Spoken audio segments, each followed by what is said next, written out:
자, 따라해 보세요. 오늘 제목은 오늘 제목은 네, 제목만 따라 하시면 돼요. 네. 네, 예수님의 약속. 예수님의 약속. 다시 예수님의 약속 이행. 예수님의 약속 이행. 다시 예수님의 약속 이행 성령. 예수님의 약속 이행 성령. 제목을 풀이하자면 이거죠. 예수님께서 약속하신 성령님이 오셨다라는 뜻이에요. 예. 약속이 이행되었다. 예수님의 지켜졌다. 약속 이행 이행. 따옴표 성령 따옴표. 다운이 뭐야?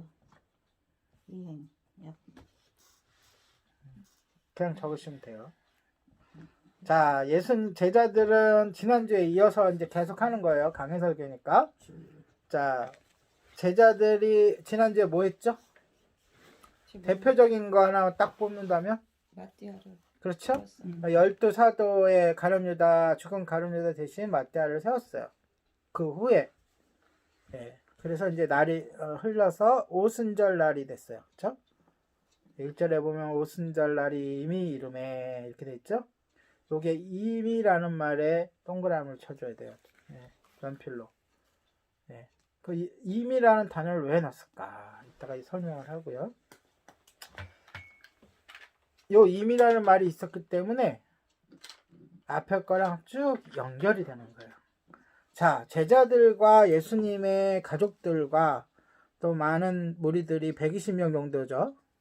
왜 다락방에 모였죠? 성령 받기 위해서. 예수님이 약속하신 예수님의 명령에 따라 그렇죠? 네. 성령 받기 위해서 뭐 하려고? 기도하려고. 예, 기도하기 위해서. 예, 그것이 이제 연결됐다는 의미에서 임이라는 단어가 있는 거예요. 예. 진작부터 이런 뜻이잖아요. 그렇죠? 진작부터 모여 있었다 이런 뜻이죠. 언제까지? 오순절 날까지 모여 있었다. 그래서 제자들은 예수님께서 승천하시기 전에 말씀하신 대로 그 말씀을 붙잡고 오순절 날이 이르기까지 예, 쭉 계속 기도하면서 말씀 뭘 했겠어요? 기도하면서 사도들이 예수님의 무엇과 무엇을 증거했을까요? 죽으심과 부활하심과 다시 오심, 승천하심과 다시 오심을 증거한 그냥 말로만 했을까요? 구약의 성경을 읽으면서 성경의 예언이 이렇게 예수님한테 성취가 됐다 그러면서 이렇게 가르쳤겠죠. 설교를 했겠죠. 그래서 말씀을 나누면서 기도하고 말씀 나누고 기도하고 또 한 타임이 지나면 다른 제자가 일어나서 자기가 경험한 자기가 그 체험한 예수님에 대해서 전하고 또 말씀의 구약 말씀을 통해서 그걸 뒷받침하고 또 기도하고 그렇겠죠. 자, 여기서 오순절이라는 절기에 나와요. 그쵸? 오순절은 6월절 아시죠? 네. 6월절, 예수님이 6월절을 지키려고 가셨다가, 그쵸? 십자가에 잡히셔서 십자가 달려 돌아가시고, 6월절 다음날 부활하시잖아요. 네, 그렇게 되는 거예요. 그러니까 그 6월절로부터, 그 6월절도 이제 기간이에요. 하루가, 지금도 우리는 아직 설 명절이 안 끝났잖아요. 오늘이 마지막 기간이잖아요. 그쵸? 마찬가지로 6월절, 이게 절이라는 건 다 기간이에요. 그 6월절 기간 중에 안식일로부터 50일째 되는 날이에요. 그래서 오순절이에요. 순이라는 건 10이라는 얘기예요. 순, 한순, 두순. 여러분들 옛날에 뭐 셀 때 한순, 두순 이렇게 세는 게 있어요. 그 열이라는 한 묶음, 10개를 한 묶음을 해요. 그래서 오순절 그러면 50, 그러니까 5묶음이라는 거. 오, 순, 열, 절. 그래갖고 50일. 언제로부터? 6월절 안식일. 6월절 안식일 날부터 50일째 되는 날. 그러니까 유대인의 3대 절기 중에 하나인데요. 유대인의 3대 절기라고 하면은 아까도 얘기했던 그 6월절. 6월절의 뜻이 뭐예요? 하나님이 그 이스라엘 민족을 애굽 땅에서 구천에 내시기 위해서 바로 왕한테 몇 가지 재앙을 내리죠? 10가지. 10가지 재앙을 내리는데 마지막 날 장자의 장자의 죽음의 재앙을 내리는데 어린 양의 피로 문설주의 피를 바르면 죽음을 내리는 천사가 그것을 어떻게 된다고? 유월한다. 이게 한문인데 한문이에요. 유월이라는 거. 넘어간다는 뜻이에요. 50일이 예. 되는 날. 예. 그래서 유월 월담할 때 월이에요. 이게. 그러니까 넘어가는 게 있었다 그런 뜻이에요. 있을류 넘어갈 그 월이기 때문에 그래서 그날을 기념하기 위해서 유월절이 있었고 그 다음에 지금 얘기하는 오순절이 있고 이 오순절에 대해서는 좀 더 설명을 할 거예요 뒤에. 그 다음에 또 뭐가 있죠? 3가지 절기인데 초막절이라는 게 있어요. 초막절. 그래서 이 초막절은 이스라엘 민족이 애굽을 탈출해서 가나안으로 가는 중간에 이동을 해야 되니까 건물을 짓고 뭐 이런 집에서 사는 게 아니라 뭐에서 살죠? 장막. 다시 말해서 텐트를 치고서 산단 말이에요. 그 광야 생활을 기념하는 거예요. 그 뭘 기념할까요? 낮에는 불기둥으로 낮에는 구름기둥으로 밤에는 불기둥으로 하나님께서 인도하시고 보호하시고 함께 하셨다. 그리고 굶주릴 때는 뭘 보내주셨어요? 만나. 고기가 먹고 싶을 때는 메추라기. 그리고 또 그 광야 생활을 하면서 뭘 주셨어요? 유대인들이 가장 중요하게 여기는 율법을 주셨잖아요. 십계명을 비롯한 율법. 이것을 총체적으로 기억하고 기념하는 날이 초막절이에요. 그러니까 장막에서 살았다는 것을 기념하는 거예요. 자, 오순절에 대해서 좀 더 설명할게요. 오순절은 처음 이건 보리단. 보리 아시죠? 네, 보리단을 하나님께 제단을 드리는 날로부터 시작해요. 그리고 밀추수가 49일째. 즉 7주간 이후의 날이에요. 그러니까 처음으로 보리를 타작해서 49일이 지난 날. 그래서 49, 77에 49. 그래서 77절이라고도 불러요. 오순절을. 그래서 지금 우리나라로 따지면 뭐와 같을까요? 맥추감사절. 그렇죠? 가을에 추수감사절인데 이건 맥추감사절. 그래서 맥추절이라고도 불러요. 또는 초실절이라고도 불러요. 왜냐?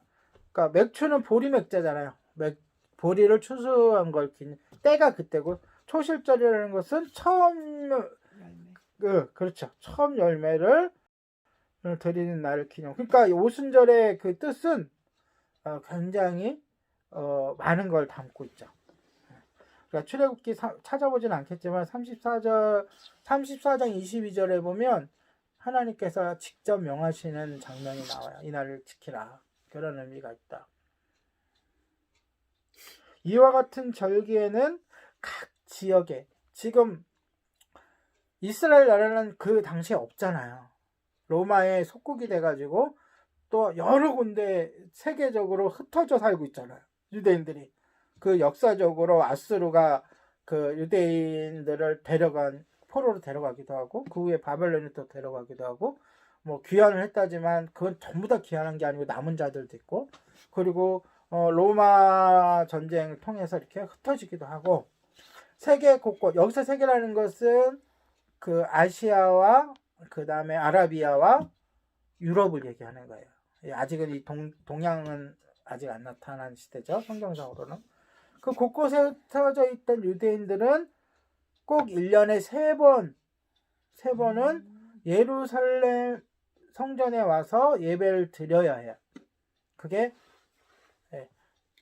하나님이 그렇게 하라고 그랬어, 구약에.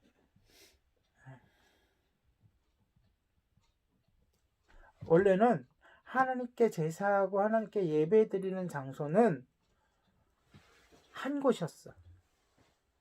그래서 하나님이 제일 싫어했던 게 각 곳에 사당을 지어가지고 하나님께 예배한다는 명목하에 사당을 짓고 또 이게 하나님이라고 하면서 우상을 세우고 하는 걸 제일 싫어하셨어.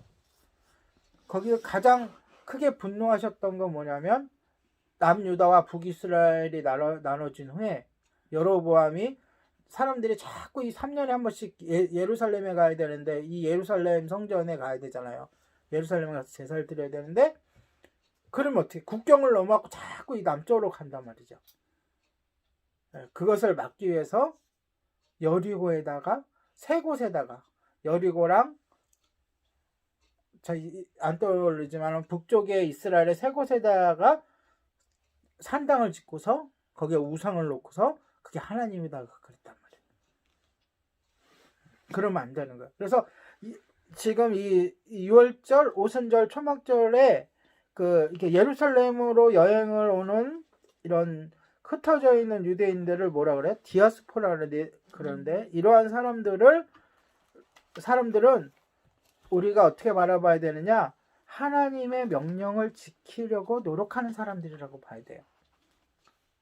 그 안에 아직은 구원에 대한 예수님에 대한 지식은 없지만 이미 그 하나님에 대한 경외심과 하나님 섬기려고 하는 마음으로 멀게는 저기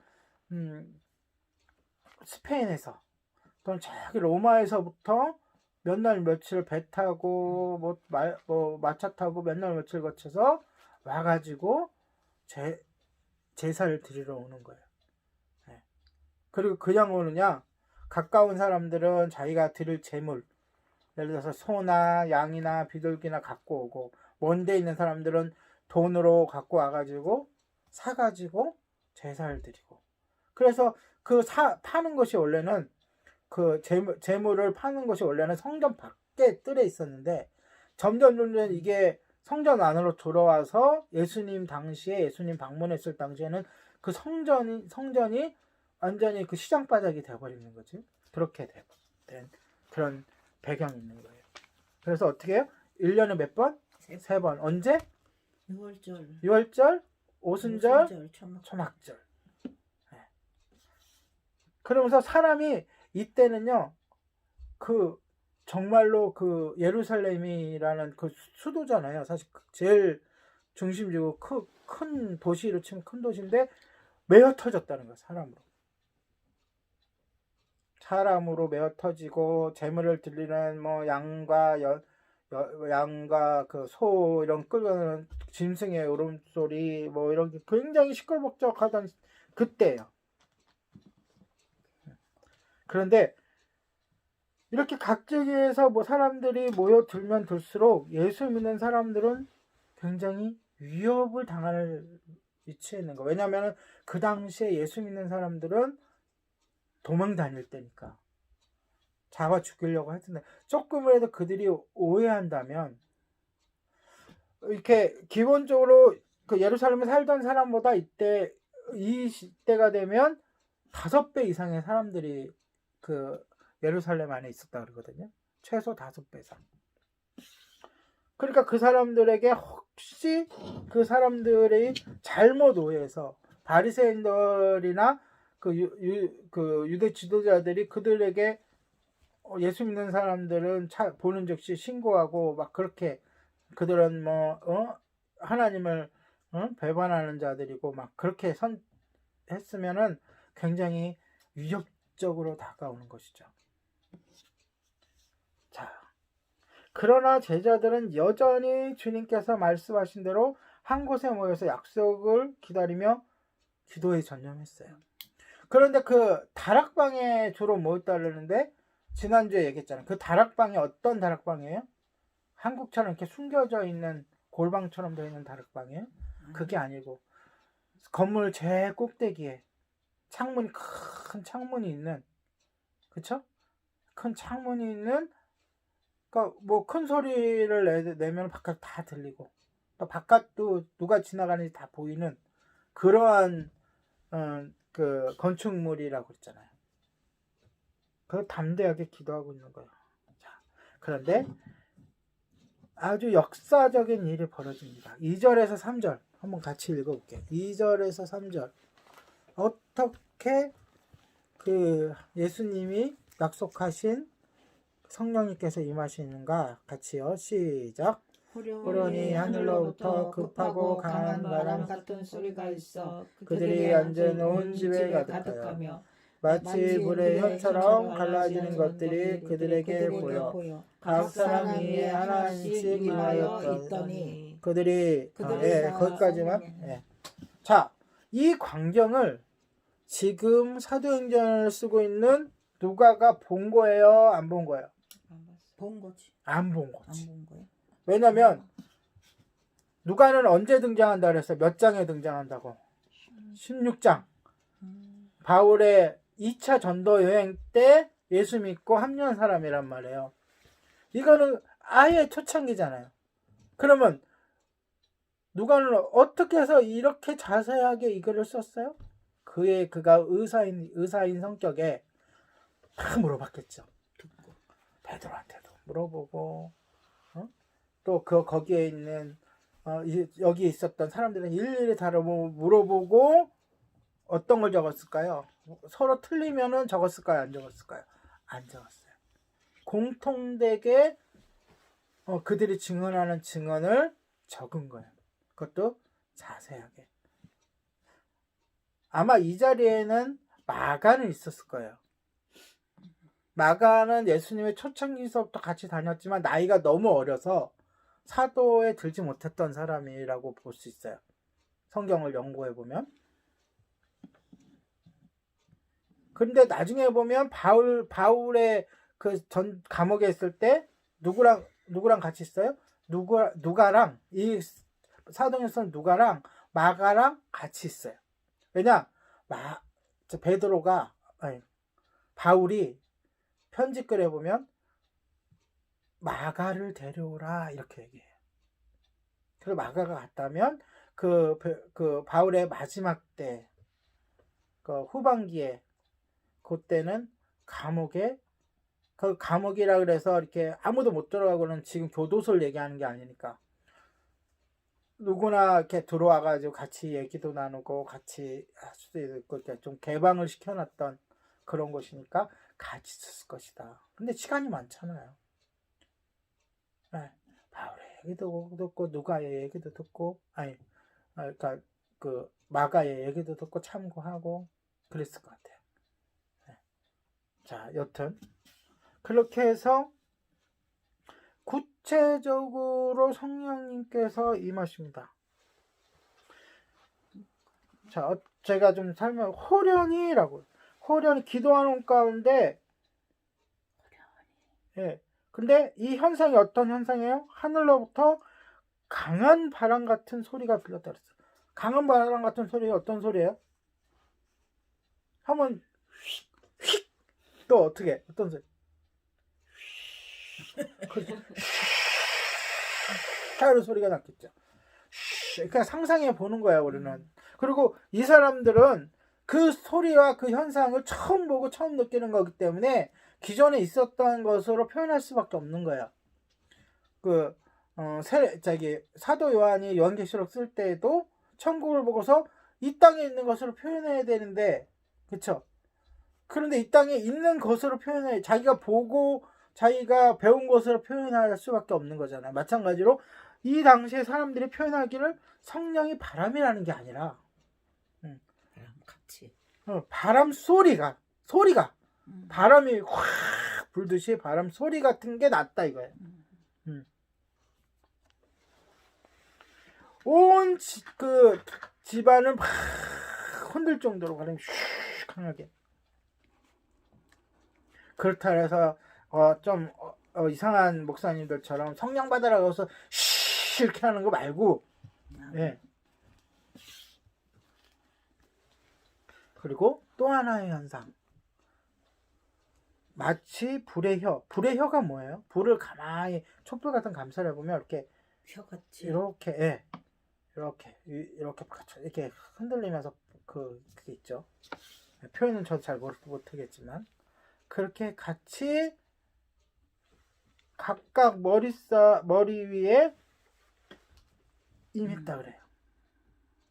그러니까 성령님이 어떻게 임한 거예요? 무리 가운데 임한 거예요? 그 무리에 기도하고 있는 한 사람 한 사람 가운데 한 사람 한 사람에게 임한 거예요. 그렇죠.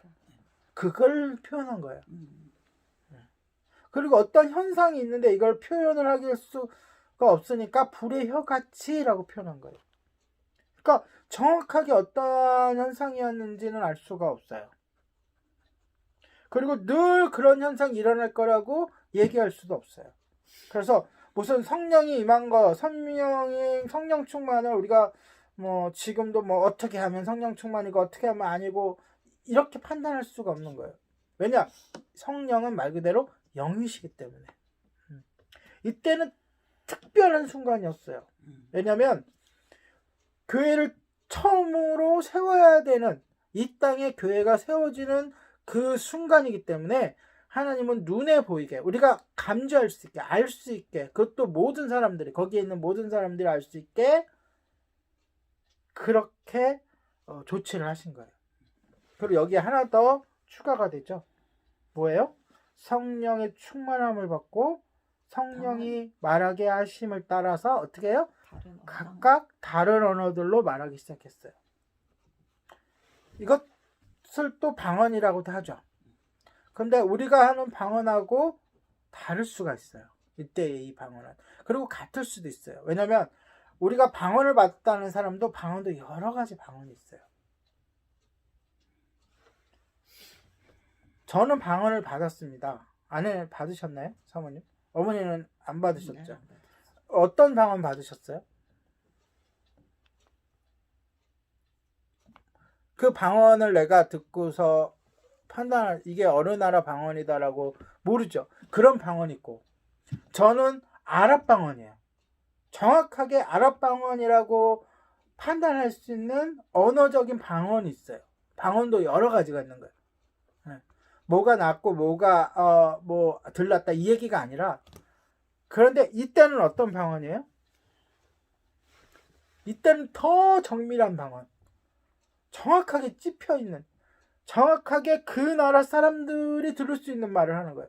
그것도 연결도 안 돼 있는데, 서로 모르는데, 아무런 가닥 없이, 연결 없이 예루살렘에 모여있는 사람들이 각각 들을 수 있는 방언을 그 120명이 각각 하는 거예요.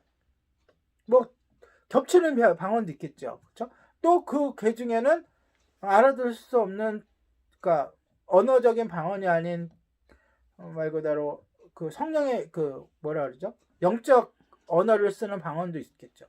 그런데 적어도 지금 성경에 밝혀지는 어느 나라, 어느 지방 쭉 나오잖아요, 뒤에. 예? 그 방언은 누가가 물어서 확인해가지고 확인된 나라들만, 확인된 지역들만 적혀 있는 거예요. 더 많을 수도 있죠. 예. 왜냐면 꼭 요 지방에서만 왔겠어요? 그렇죠? 여기에 언급되지 않은 지역에서 온 사람들도 있겠죠. 그러나 그 누구를 할지라도 다 알아들을 수 있도록, 그리고 공통된 내용이에요. 이 방언은 같은 내용의 방언을 하고 있는 거예요. 알아들을 수 있게 공통된 내용. 지금 같은 이제 번역이 발달되어 있고 통역이 되어 있으면 통역할 수 있을 수 있는 방언인 거예요. 똑똑히 알아들을 수 있는. 누구에 대해서 얘기하고 있어요? 예수님의 오심과 죽으심과 부활과 승천, 다시 오심. 그리고 그것이 어떤 의미를 가지는지에 대한 그러한 기도를 하고 있는 거예요. 그러니까 어떠한 기도를 하고 있는데, 저기 아프리카 우간다에 와서 누가 딱 여기 앉아 있더라도 알아들을 수 있는 그러한 방언 기도를 하고 있는 거예요.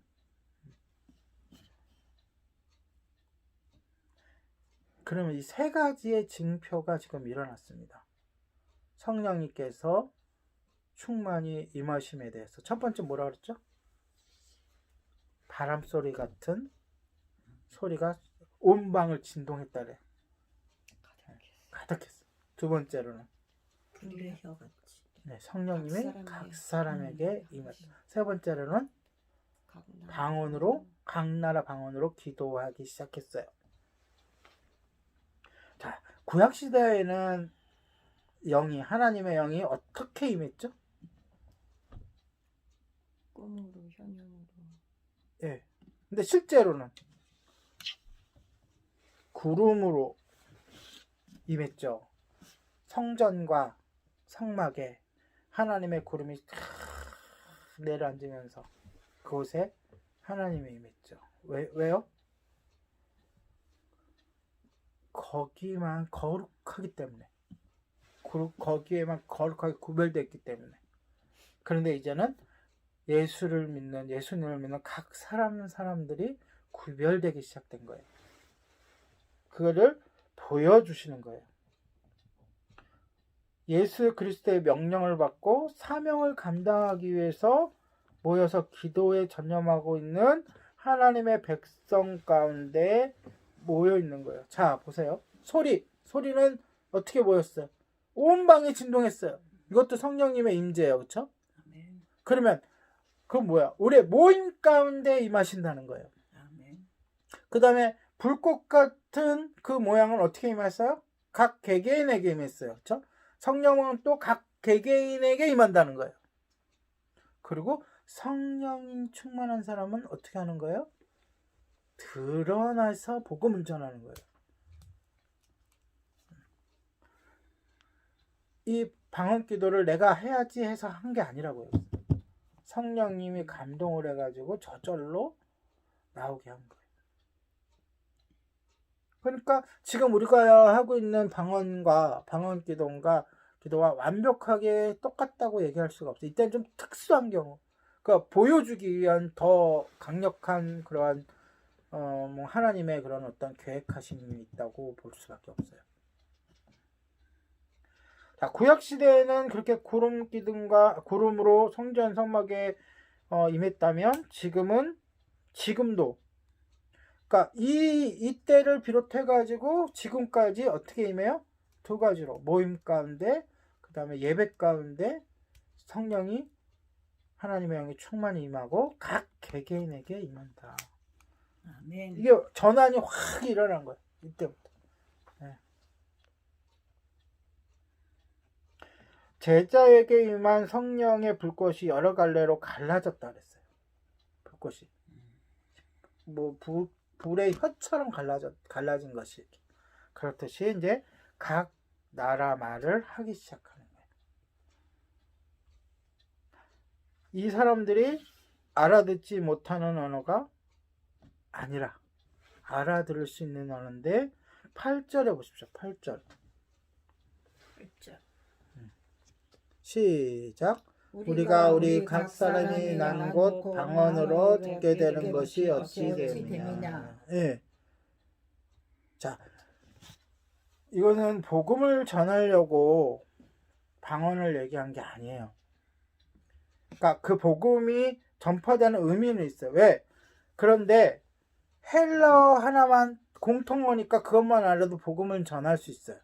근데 굳이 왜 각 사람들의 언어로 방언을 하게 됐냐면 복음이 그 나라, 이제는 예루살렘에만 있는 게 아니라 궁극적으로 복음이 각 지역으로 흩어져야 한다는 것을 보여주는 거예요. 왜 예수님께서 예루살렘 성전에 머물라 그랬죠? 떠나지 말고. 성령 받으라. 예루살렘 가온 유대와 사마리아까지. 그렇지. 성령을 왜 받으라 그랬어요? 증인이 되기 위해서. 증인이 되라고. 성령 받은 다음에 어떻게 해야 돼요? 각 지역으로 세계로 흩어져야 되잖아요. 그것을 보여주는 거예요. 각 언어로 먼저. 그러니까 아예 시작부터 교회라는 것은 우리만의 교회, 우리 교회가 아니에요. 나아가는 교회. 네. 흩어지는 교회인 거예요. 일단 예루살렘에 모여서 성령 충만을 받고 난 다음에는 흩어져야 돼요. 나중에 보면 왜 예루살렘 교회 핍박이 왔냐면 너무나도 좋은 거예요. 예수님 믿고 그 은혜가. 그리고 또 뭐가 좋냐? 서로 부자들은 자기 걸 팔아가지고 나눠주고 하니까 이 지금 오늘 언급되는 이 각 나라에서 왔던 사람들의 일부분이 많은 사람들이 돌아가질 않고 예루살렘에 그대로 이 사람들이 흩어져서 일차적인 전도가 시작돼요. 여기서 예수 믿고 구원받은 사람 5천 명이 흩어져 가지고 이미 나중에 보면 이미 바울이 가기도 전에 로마의 교회가 세워지고 막 여러 곳에 교회들이 세워지고 예수 믿는 사람이 생겨난다고요. 이게 1차로 하나님께서 이 사람들을, 그것도 훈련받지 않은 사람들, 이때 예수님을 만나고 뒤에 보면 베드로의 설교를 듣고 예수님을 영접한 사람들이 고향으로 들어갔겠죠. 일부들은 돌아가서 가만히 있겠어요? 복음이 들어가 있는데 복음을 전했단 말이에요. 그런데 결정적으로 정말 그 훈련받고 핵심적인 역할을 할 사람들은 너무 예루살렘 교회에 모여 있는 거예요. 거기서 나누고 진짜 천국 생활을 하고 있는 거예요. 그래서 흩어져서 이걸 좀 그 역할을 그 다음 걸 진행해야 되는데 안 하니까 하나님이 뭘 줘요? 박해를 주는 거예요. 흩어지게 하려고. 그거는 이제 나중에 또 나오니까. 그래서 다시 말할게요. 온 나라와 민족의 언어를 말하게 함으로써 예수 그리스도의 대속과 부활을 어디로 증거하게? 온 나라로 흩어져서 증거하라는 것을 미리 보여주신 장면이다.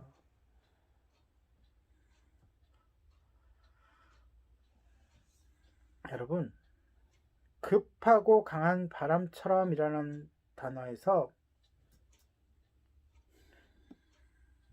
이단들이 나옵니다. 그리고 잘못된 사람 지도자들이 나와요. 오해하면 안 돼. 성령이 바람이다라고 얘기하는 사람들이 나와요. 요 부분을 대면서 처럼이라는 단어 있잖아요. 그거는 예수님이 주로 사용하신 비유예요. 비유라는 것은 우리가 잘 이해할 수 있는, 평소에 느끼고 있는, 평소에 알 수 있는 것을 빗대어 본질, 진리를 설명하는 거예요. 그런데 잘못 오해해서 성령은 하나님이 아니고 하나님이 사용하시는 바람이다, 또는 어떠한 그 물건이다, 어떠한 힘이다, 파워다, 이렇게 설명하는 사람들도 있어요. 그것은 성경의 진리를 벗어나는 거예요. 분명히 예수님도 성령에 대해서 보혜사 성령이라고 이야기하셨고, 그리고 예수님이 직접 보내주신다고 얘기해 주셨고,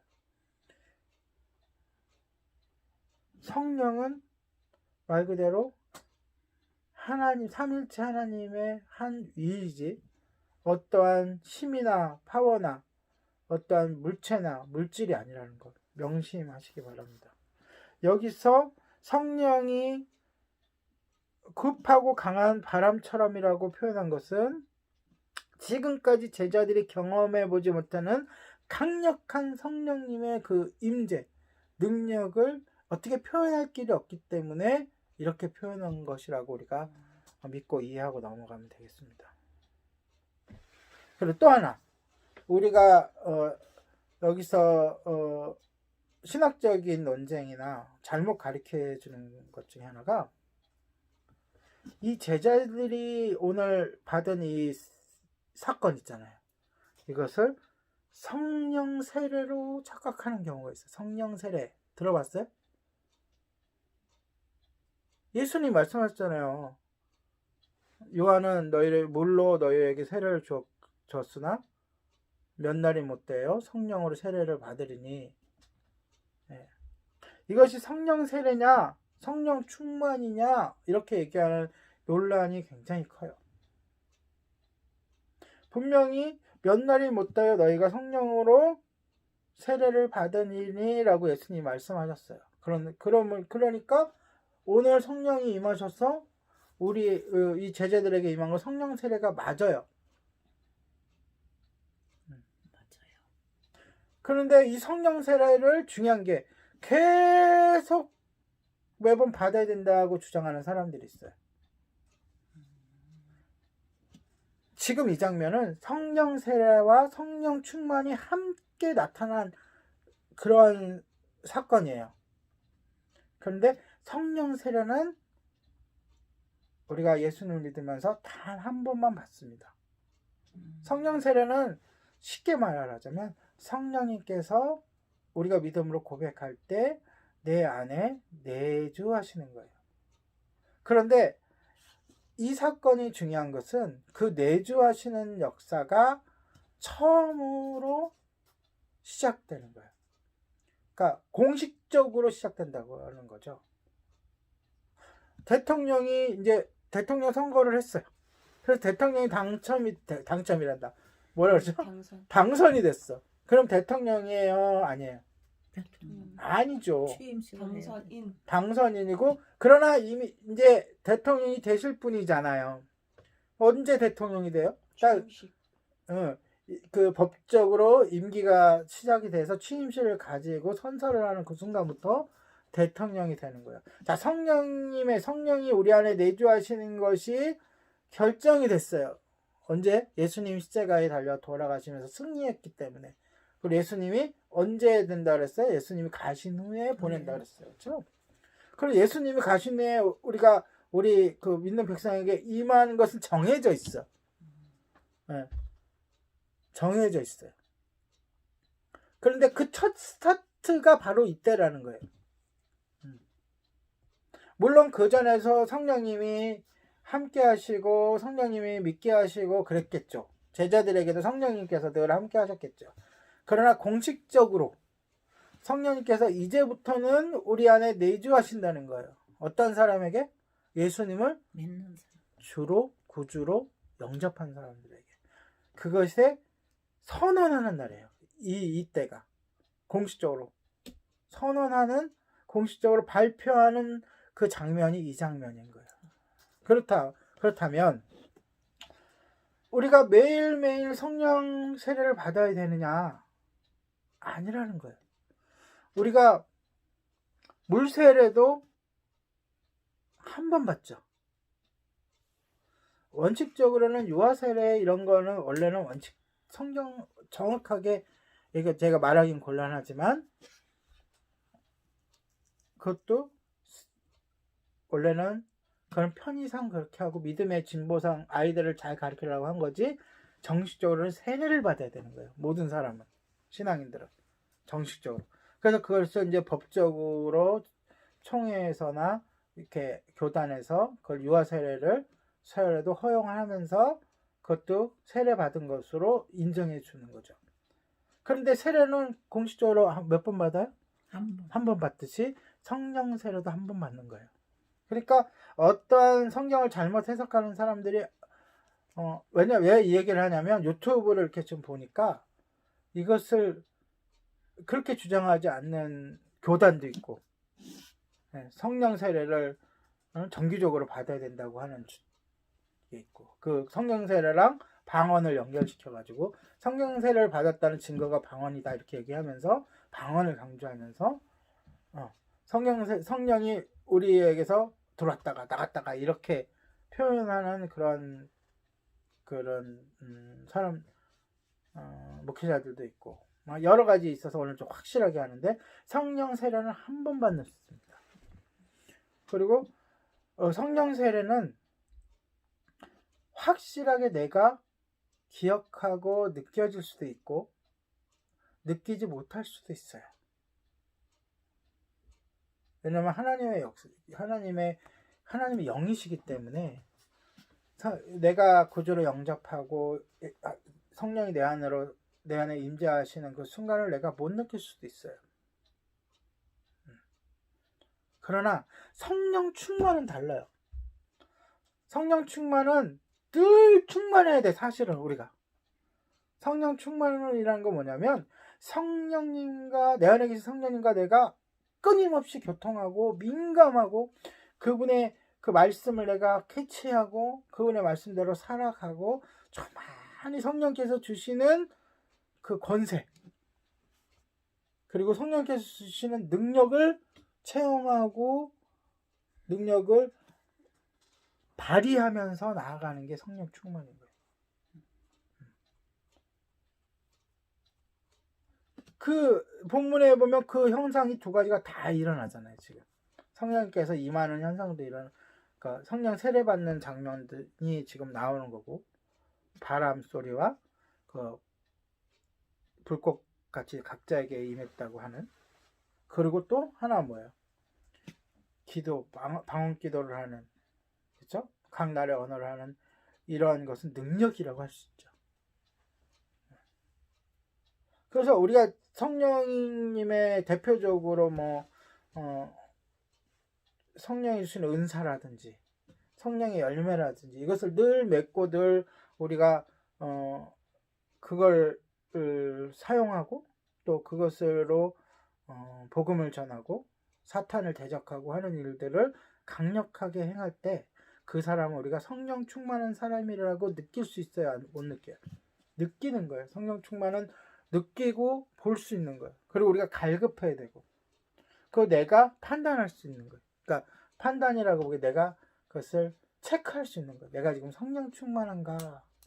비록 내가 방언을 하지 않고 내가 뭐 병 고친 은사가 없고 내가 뭐 그렇더라도 내가 주님의 말씀이 쏙쏙 들어오고 너무나 은혜스럽고 하나님의 구원의 은혜가 감동이 되고 복음을 전하고 싶어가지고 막 그런다면 그 사람은 성령 충만한 사람이에요. 아멘. 그러나 아무리 교회에 와서 예배 드리고 아무리 성경을 읽고 아무리 하더라도 그런 감동이 없고 그런 갈급함이 없으면 그 형식주의인 거죠. 근데 오히려 이거 다 안 하는 사람이 있어. 그냥 주일날 딱 예배만 드리고 다 했다고 생각하는 사람. 그는 성령과의 교통이 고갈된 사람이죠. 그렇게 알 수 있는 거예요. 성령 충만이라는 것. 그것을 잘 우리가 왜냐면 앞으로 계속 이런 문제는 우리를 미혹합니다. 특히 성령에 대해서 그리고 큰 교단들에서도 조차 이것을 잘못 풀이하고 그런 경우가 있어서 자 다시 한번 정리할게요. 성령 충만은 몇 번 있다? 성령 세례 아니 충만은 몇 번 있다? 계속 있는 수십 거. 그렇지. 성령 세례는 몇 번 있다? 한 번. 한 번 있다. 그러니까 뭐 거기에 대한 파상적인 제가 했던 얘기들이 요 두 가지만 딱 잡고 있으면 나머지들은 여러분들이 잘 판단할 수 있으리라 생각합니다. 그래서 사도 바울이 에베소서 5장 18절에 이렇게 얘기해요. 유명한 건데 술 취하지 말라 얘기하면서 이는 방탕한 것이니 술 취하지 말고 오직 뭐하라? 성령으로 충만함을 받으라. 성령으로 충만함을 받으라. 그러니까 성경이 풀어주잖아요. 그리고 성경 문구 하나하나가 굉장히 중요합니다. 그리고 번역을 이렇게 주도하신 분도 성령님이시기 때문에 성령님이 이렇게 번역한 그 이유가 다 있는 거예요. 어떻게 알아 그랬어요? 오직이란 말이 뭐예요? 다른 거 신경 쓰지 말고 이 제자들처럼 일단은 성령 충만을 위해서 기도하고 성령 충만을 위해서 교회 오고 성령 충만을 위해서 말씀 보고 성령 충만에 전념하라는 거예요. 근데 성령 충만을 내가 구해요? 내가 만들어요? 그게 아니라 뭐 하라고요? 받으라. 왜? 성령 충만은 주시는 거기 때문에. 그러니까 성령님 자체가 예수님이 보내주신 거잖아요. 그리고 성령 충만을 위해서 우리가 애쓸 때 성령님이 우리들하고 밀접하게 성령님은 원래 충만하신 분이에요. 우리들에게 충만하게 말씀해 주시고 끊임없이 얘기해 주시고 끊임없이 능력을 주시려고 하시는데 우리가 문제인 거지. 따져보면.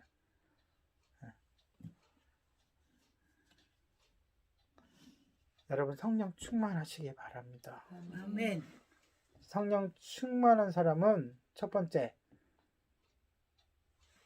스스로의 정욕에 빠지지 않아요. 이 정욕이라는 건 뭐예요? 나의 욕심에. 내가 뭘 하겠다. 나의 욕심에 빠지지 않아요. 모든 죄는 욕심에서 나온다 그러잖아요.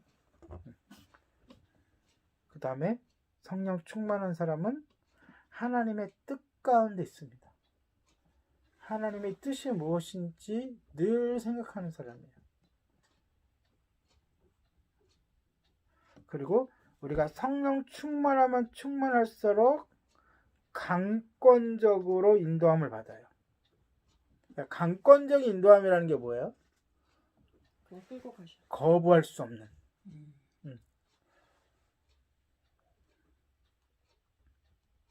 그 흐름에 큰 강물 같은 그 흐름에 나를 맡겨버리는 거죠.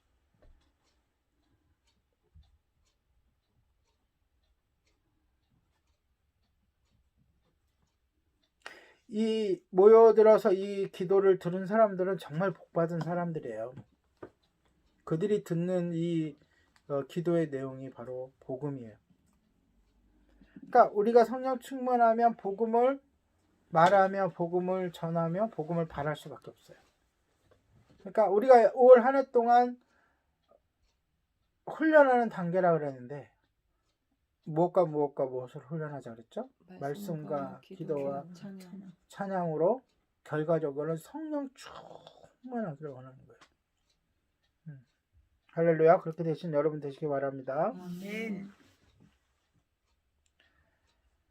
그런데 이 모여들은 사람들의 반대가 있어요. 하나님 흩으신 경우가 있어요. 언제 흩으셨죠?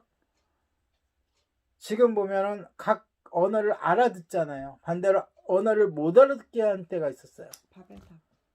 바벨탑. 창세기 11장에 나오는 바벨탑 사건 때. 그러면 흩으시고 못 알아듣게 하시는 것은 뭐예요? 하나님의 징계예요.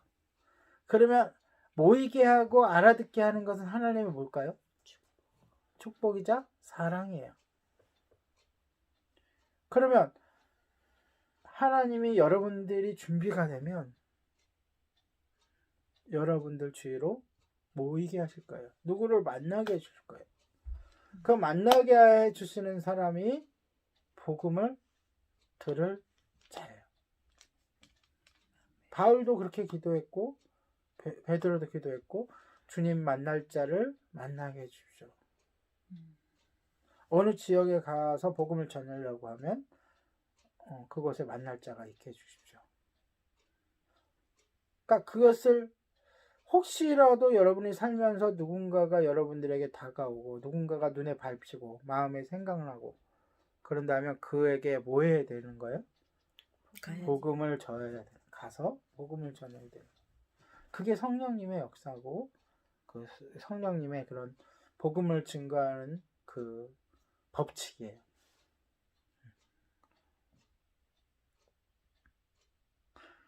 예루살렘의 절기를 지키기 위해 머물러 있던 경건한 유대인이라 그랬어요. 근데 이들이 듣고서 소동하는 이유가 뭐라 그랬죠? 헬라어도 아닌 공통어였던 헬라어도 아닌 자기네 지방, 자기가 태어나서 자란 곳의 언어를 듣게 돼요. 그러면 무슨 뜻이에요? 이 사람들이 유대인 1세대가 아니라는 거예요. 다시 말해서 어른들이 이민 가서 아이를 낳으면 그 아이가 2세대잖아요. 2세대라는 뜻이에요. 거기서 태어난. 그렇죠? 근데 이 먼 길을 뭘 듣고자 온 거예요? 결과론적으로는 복음을 들으려고 온 거예요. 네, 그들이 유월절을 오순절을 지키기 위해서 온 거지만 하나님이 오게 하신 거죠. 복음을 듣게 하려고. 그리고 이 사건을 접하게 되는 거예요. 자, 여기서 우리가 또 그들이 이들에게 놀란 이유를 한번 읽어보도록 할게요. 7절, 8절. 아까 읽었었나요? 한 번 더 읽어볼게요. 시작. 다 놀라 신기하게 여겨 이르되 보라 이 말하는 사람들이 다 갈릴리 사람이 아니냐. 우리가 우리 각 사람이 낭봇 방언으로 듣게 된 것이었다. 여기서 갈릴리 사람이 아니냐라고 말하는 것은 깔보는 말이에요. 나다나엘이 나사렛에서 무슨 선한 것이 날 수 있겠느냐라고 물었던 그 뉘앙스예요. 이 사람들은 그러니까 헬라 지방에서 태어나고 자란 사람들이잖아요. 그 헬라 문화에 대한 굉장한 자부심이 있는 사람들이란 말이에요.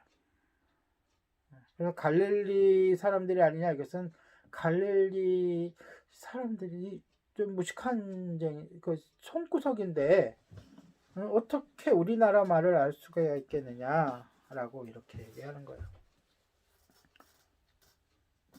자, 이 사람들이 이렇게 기도 소리를 듣고 모여들었다는 것은 아까도 얘기했지만 제자들이 기도한 그 기도처가 사람들이 많이 왕래하는 곳에 있었다는 거예요. 그러니까 우리가 아무리 크게 기도한들 저기 서울대 입구나 저기 송실대 입구까지 들리겠어요? 안 들리지. 안 들린다고요. 아까도 얘기했지만 다락방에 모였다고 하더라도 다락방이 개방적이었고, 그리고 이 사람들의 기도가 바깥에까지 들렸을 것이고, 또 그것이 또 소문이 나서 사람들이 모여들었을 것이고, 그쵸? 네, 그렇게 생각해야 돼. 그러면 여기서 우리가 뭘 느낄 수 있어요? 이들이 처음에는 이렇게 크게 기도 안 했을 거 아니에요. 근데 점점 크게 기도한 걸 거예요.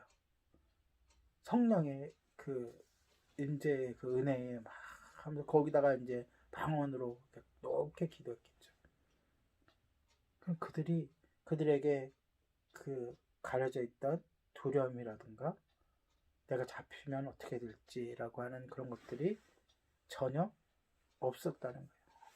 처음엔 있었을지라도 없어졌다는 거고, 처음부터 그걸 각오하고 시작을 한 거겠지만, 여기서 우리가 봐야 돼요. 지금 이 세상이, 오늘 아침에도 잠깐 인터넷 뉴스를 좀 봤는데 정말로 노골적으로 기독교를 욕하고 핍박하고, 진짜 어떤 사람들은 진짜 노골적으로 악의적인 그런 말들을 없는 말도 꾸며내서 막 이렇게 하는 시대더라고요.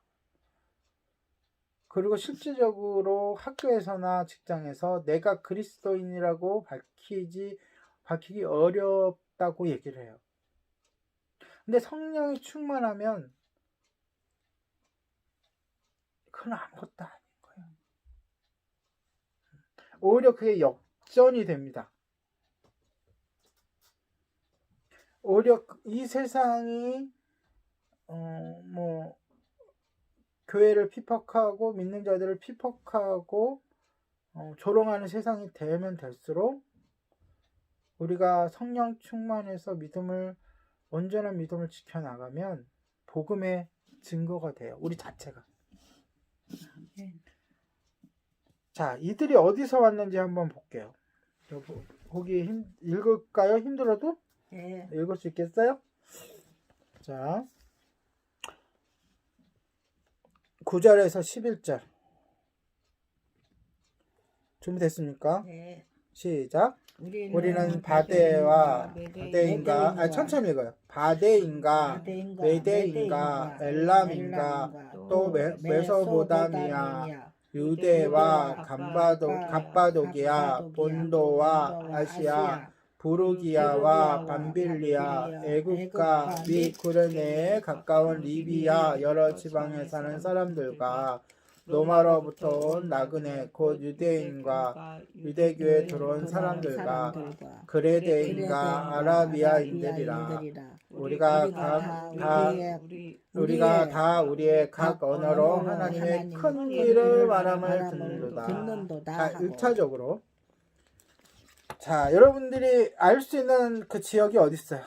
여기에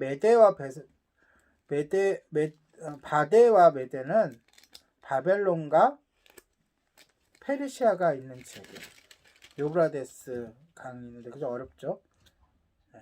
그 다음 메소포타미아는 어디예요? 유대와 바도미아. 메소포타미아는 이집트 건너편이에요. 그 다음에 갑바도기아는 성경에 이제 여러 번 나옵니다. 소아시아 지역이에요. 본도와 아시아도 소아시아 지역, 터키 지금 얘기한 터키 지역. 그 다음에 보르기아와 밤빌리아도 이제 나올 거고, 애굽은 알죠? 그 이집트. 구레네 시몬이라고 들어봤어요? 구레네 시몬? 네. 예.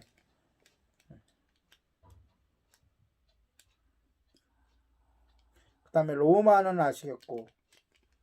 자, 중요한 거 있어. 중요한 거 동그라미 칠게. 유대인과 유대교에 들어온 사람들이라고 써져 있어요. 그러면 기존의 유대인의 후손도 유대인 1세, 2세, 3세가 있겠죠. 그리고 유대인이 아니고 헬라인, 외국인이었는데 같이 하나님을 섬기려고 개종한 사람들이 있어요. 네. 그러니까 이걸 보면 하나님의 복음을 듣는 사람은 우리 민족만이 아니라, 우리 가족만이 아니라, 우리 집안 사람들만이 아니라 누구까지도 개종한이라 그랬으니까 원래 우리 민족이 아니고 원래 우리 가족이 아닌 사람들도 다 복음을 들어야 된다. 그래서 선교사님들이 나가는 거예요. 이때는 특수한 경우라 이 하나님께서 이 명절을 이용해서 많은 사람들을 불러 모았지만 이제는 우리가 나가야 되는 거죠. 그 다음에 보세요. 11절에 보니까 하나님의 큰 일을 말함을 듣는도다. 그래서 하나님의 큰 일이 뭘까요? 자, 유대인과 유대로 개종한 사람들에 있어서 가장 큰 일이 뭐예요? 메시아예요, 메시아. 예, 구원자. 그러니까 구원자에 대해서 듣는 거예요. 그러니까 구원자가 누구라고 듣는 걸까요? 예수. 네, 나사렛 예수라고 증거되어진다는 거예요.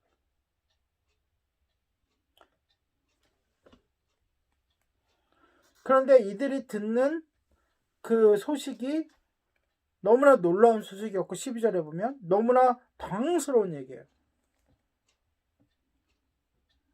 받아들이기가 너무 힘든. 그러니까 여러분의 신앙이, 여러분의 삶이, 여러분이 신앙생활하는 것이 믿지 않는 사람들의 눈에는 이해가 되지 않을 거예요. 그걸 여러분들께서 오히려 이해를 하셔야 돼. 그래서 중요한 게 우리의 삶으로 이렇게 보여주는 것에서 끝나는 것이 아니라 메시지가 들어가야 됩니다. 그래서 다음 주에 할 베드로 설교가 바로 이어서 들어가는 거예요.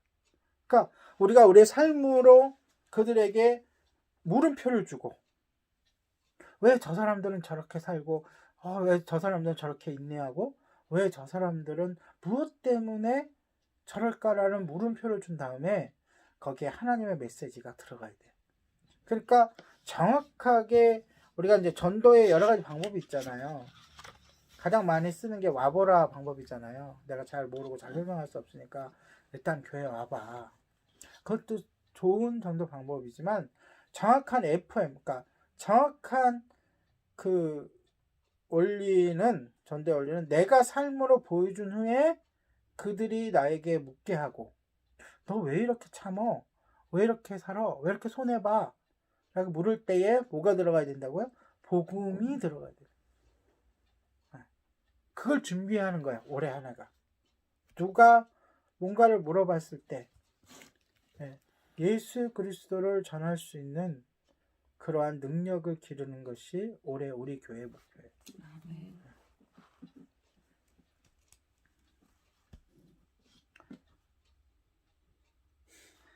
아까도 얘기했지만 복음 전파가 한 지역으로 국한되는 것이 아니라 그랬어요. 그렇죠?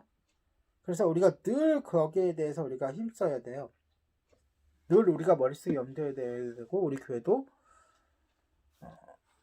우리랑 떨어져 있는 우리 지역이 아닌 우리 교회 안에 우리가 이제 코로나가 정복되고 극복이 되면 우리가 복음을 전하러 나가야 되지만 또 한편으로는 우리와 떨어져 있는 곳에도 복음을 증거하는 일에 우리가 협조를 하고 함께 해야 돼요. 그것이 그래서 우리가 처음 시작할 때 그렇게 시작을 한 거예요. 요한복음 16장 13절에 예수님께서 이렇게 성령님에 대해서 얘기하십니다. 그러나 진리의 성령이 오시면 그가 너희를 모든 진리 가운데로 인도하시리니 그가 스스로 말하지 않고 오직 들은 것을 말하며 장래일을 너희에게 알리시리라. 그가 내 영광을 나타내리니 내 것을 가지고 너희에게 알리시겠습니다. 성령이 뭐 하신다는 거예요? 성령이 하시는 일이 뭐예요? 가르쳐줘. 뭐를요? 하나님께서 말씀하시죠. 예수님이 말씀하신 것을 기억나게 하는 거예요. 가장 큰 역할이. 그리고 예수님의 그 말씀을 전하는 거죠. 예수님을 전하는 거지만 구체적으로 예수님의 그 하신 일들, 하신 말씀을 전하는 거죠.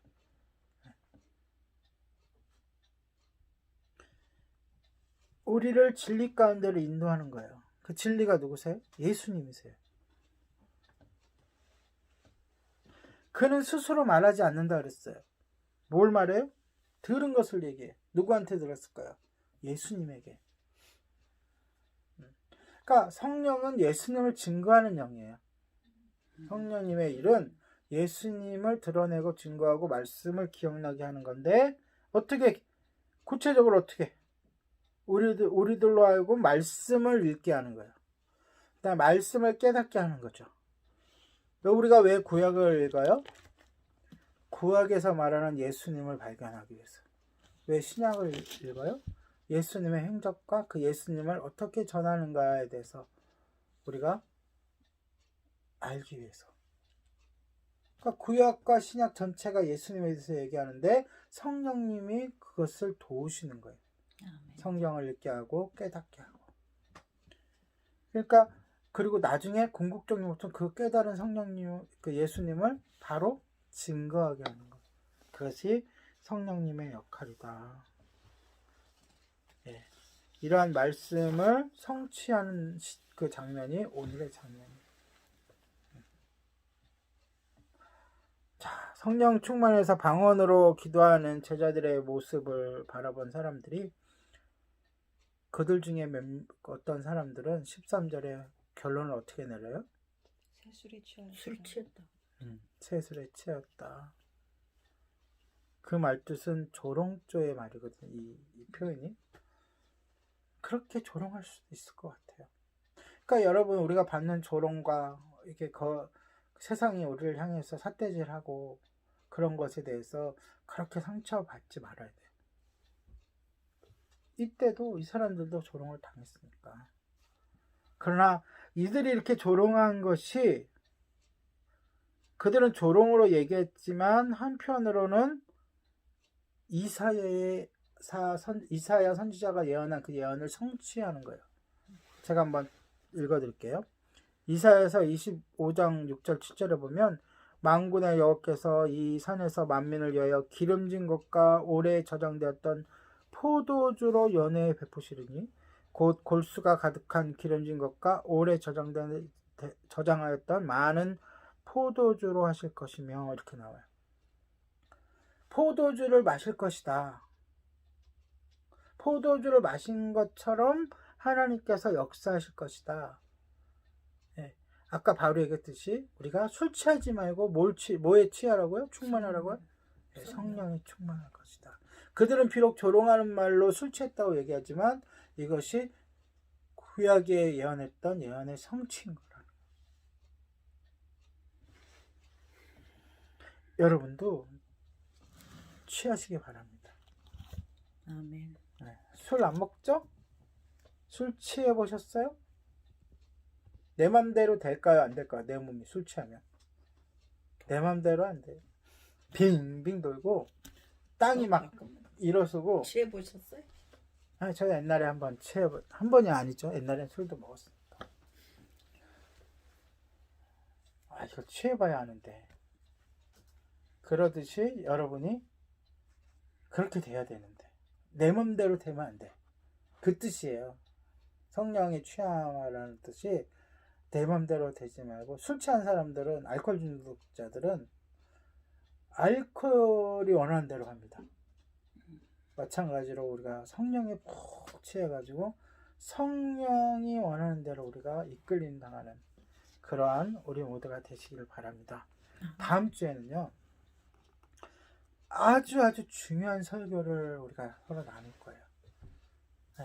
아까도 얘기했지만 우리가 삶으로 보여주고 그들에게 물음표를 제시한다면 거기에 그 심령에, 그 공고한 심령에 느낌표를 줄 수 있는 그러한 설교를 베드로가 했잖아요. 그래서 결과적으로 5,000명에 3,000명, 5,000명 뭐 이렇게 그 주님께로 돌아오는 그런 역사가 일어났잖아요.